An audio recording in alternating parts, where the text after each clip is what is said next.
ملک کے دیگر شہروں کی طرح میاں والی میں بھی 6 گندم خریداری مراکز قائم کر دیے گئے۔ باردانہ کی ترسیل جاری ضلع کا ٹارگٹ 72,07,830 بوری مقرر کر دیا گیا۔ مزید جانتے اپنے نمائندہ تنویر عابد خان سے۔ جی تنویر عابد، تفصیلات سے آگاہ کیجیے گا۔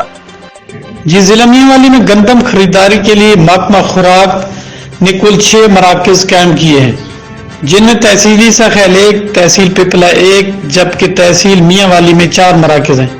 محکمہ خوراک میاں والی کے فوکل پرسن اور اسسٹنٹ فوڈ کنٹرولر ظہور اختر خان روکھڑی نے میڈیا کو بتایا کہ انتظامیہ نے ضلع میاں والی سے گندم خریداری کا ٹارگٹ 7,27,830 بوری مقرر کی ہے، جسے ہر صورت پورا کیا جائے گا۔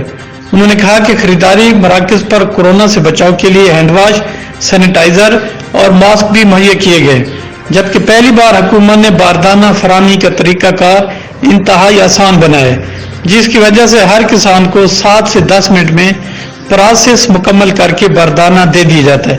انہوں نے کہا کہ مراکز پہ رش نہ ہونے کی وجہ یہ بھی ہے کہ جنوبی پنجاب کی نسبت میاں والی کی گندم کی آمد ہفتہ بعد ہوگی۔ جی شکریہ تنویر عابد خان، تفصیلات سے آگاہ کرنے کے لیے۔